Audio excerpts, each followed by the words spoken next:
We're going to begin this morning in Minnesota, where protests erupted overnight following a police shooting in a Minneapolis suburb. The incident happened about 10 miles away from where the trial of former police officer Derek Chauvin begins its third week. The family of Daunte Wright says the 20-year-old died yesterday afternoon after a traffic stop. Hundreds of people gathered to protest the shooting late last night, leading to clashes between demonstrators and law enforcement.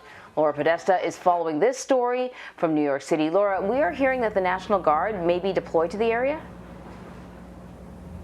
Good morning, Anne-Marie. Yes, well, the Minnesota National Guard was already deployed in Minneapolis since about February in preparation and during the Derek Chauvin trial. So now we're hearing that more National Guard troops will be deployed to the surrounding suburbs as a result of this shooting death and the resulting protests. What do we want? Justice! What do we want? Now! Roughly 10 miles from where George Floyd was killed during an arrest last May, protesters clashed with police over the death of another black man, shot and killed Sunday. 20-year-old Daunte Wright was stopped by police in Brooklyn Center, Minnesota, over a traffic violation, according to his mother, who says her son called her moments before he was killed. Said he was getting pulled over by the police. And I said, well, why did you get pulled over? He said they pulled him over because he had air fresheners hanging from the rearview mirror. Brooklyn Center police said in a statement that officers pulled over a man for a traffic violation and found he had an outstanding arrest warrant.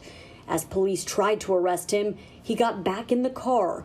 One officer shot the man, who continued to drive several blocks before hitting another car and dying at the scene. Demonstrators converged outside the Brooklyn Center Police Department last night.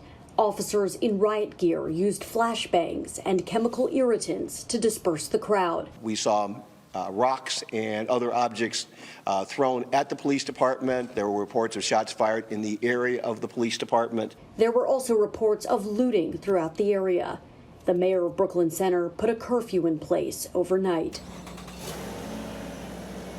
Officials said during a press conference overnight that they're still gathering details and won't be releasing much about this investigation for several days. They did say that the body cameras were rolling on the officers involved in this shooting, so they will be able to look at that footage and hopefully release that to the public very soon. Anne-Marie. All right, Laura Podesta in New York. Thank you, Laura.